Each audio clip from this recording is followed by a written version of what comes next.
Le jour se lève sur le massif des Bauges. Ce territoire préalpin, assis sur les deux départements savoyards, est recouvert à 60% par la forêt. La forêt des Bauges, un patrimoine ancestral dont des générations d'exploitants ont toujours su tirer profit.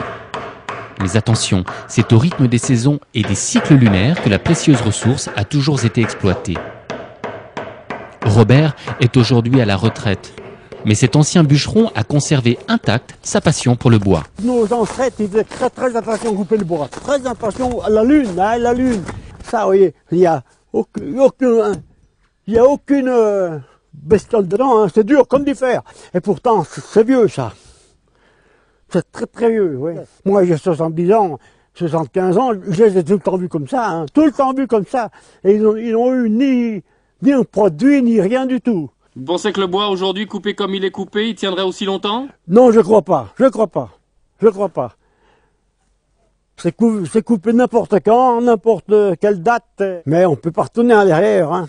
Afin de promouvoir la filière forestière traditionnelle, le parc a mis en œuvre la marque Parc naturel régional pour des sillages en bois du massif des Bauges. L'objectif de la marque est double, valoriser une ressource locale abondante et conforter une économie locale respectueuse de l'environnement. Voilà, nous sommes ici dans une forêt typiquement Beaujus avec trois essences dominantes que sont le sapin pectiné, le hêtre et ainsi quelques épicéas. Alain Joly a décidé de franchir le pas.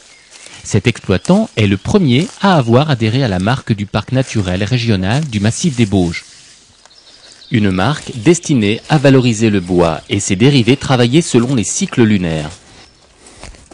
Donc dans cette forêt, on va sélectionner donc pour l'abattage tous les arbres qui sont, disons, arrivent à maturité, donc tous les gros diamètres, de manière à laisser de la place à la régénération qui, elle, ne demande qu'une chose, c'est à pousser.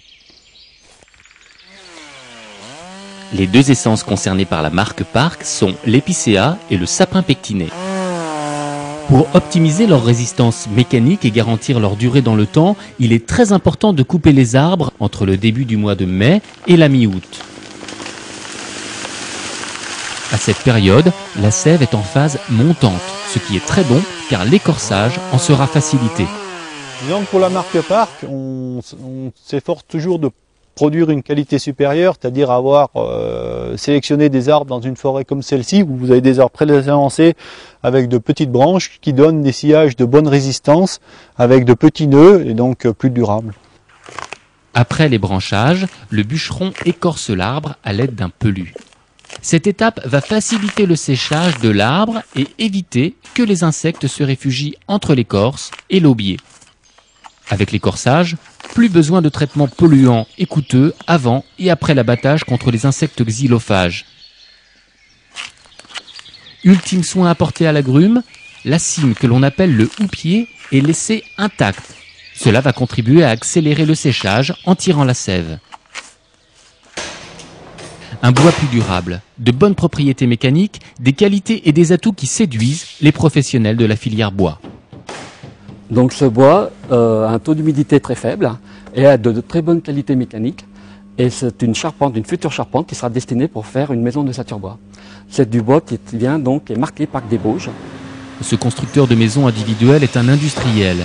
Et s'il n'est pas question pour lui de céder sur la technologie, il ne voit que des avantages à s'approvisionner localement en matières premières. L'intérêt, c'est d'utiliser du bois de pays. Donc c'est du bois qui est de chez nous dans le canton, en sachant que chez nous on a quand même une superficie qui est très boisée et qu'on veut utiliser du bois de chez nous. Et qu'on n'aille pas acheter du bois à l'export qui vient d'Allemagne ou d'Autriche. Un bois exploité sur place, c'est aussi moins de transport et moins de pollution. Mais cette évidence a fait long feu face à l'essor de l'industrialisation et des traitements chimiques du bois. Aujourd'hui, il faut faire vite, toujours plus vite, aux dépens de la qualité des produits et de leur pérennité dans le temps. Le gars chez nous qui voulait couper un bâtiment ou du bois pour se servir lui-même, on coupait ça à l'une dure.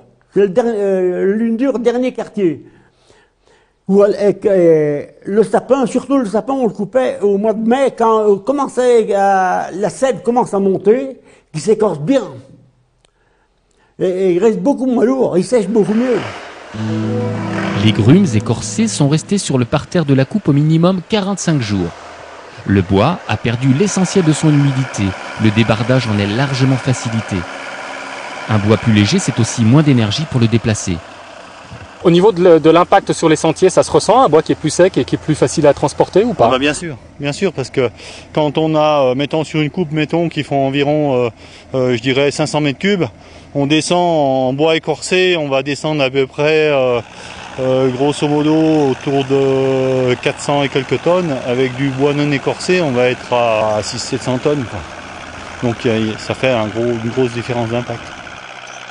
Ça, c'est une langue. C'est une langue qui est faite pour traîner les billons.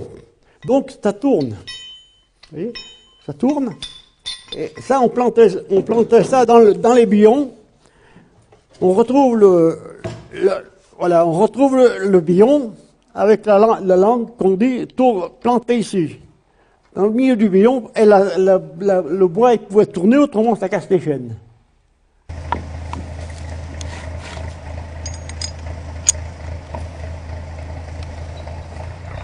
Voilà, on va approcher. Là, donc on rassemble, donc on coupe les pièces en deux parce que c'est surtout pour les descendre dans les chemins, parce que les chemins n'acceptent pas toujours des bois aussi longs. Des bois plus légers autorisent évidemment l'utilisation de tracteurs de débardage moins puissants. Finalement, l'exploitation forestière traditionnelle, telle que la pratique Alain Joly, renoue avec le bon sens, rien de plus. Un juste équilibre entre la tradition et la modernité, voilà qui devrait faire plaisir à Robert. Je vais tout le temps discuter un peu avec les bûcherons, tout le temps, voir comment ils font, voir comment ils font tomber le bois. Bon, on ne peut pas les commander, parce qu'il ne faut pas commander les jeunes maintenant. Hein. Ça, c'est... Et j'essaye pas non plus, parce que si vous commandez les jeunes, ils y prennent de travers. Et puis ils vous racontent des conneries. Mais j'aime beaucoup aller me promener. En se promenant, Robert rencontrera peut-être un jour Pascal, qui travaille à l'Office national des forêts, qui gère 60% de la forêt des Bauges. Les bois qui sont issus du territoire des Bauges ont poussé dans des conditions qui font que la croissance est assez lente. Et ça leur confère des caractéristiques techniques particulières que la marque Parc peut permettre de valoriser. De plus en plus, notre clientèle nous demande des produits naturels. C'est un nouveau marché puisque de plus en plus on est sollicité par nos clients et par quelques architectes d'avoir des produits qui sont naturels et qu'on peut proposer au niveau de la charpente. Le bois marqué Parc repose sur le respect d'un cahier des charges qui cadre les critères de sélection des bois, mais aussi les conditions d'exploitation forestière et la gestion environnementale. Il faut savoir enfin qu'un organisme indépendant effectue annuellement des audits sur les produits marqués Parc.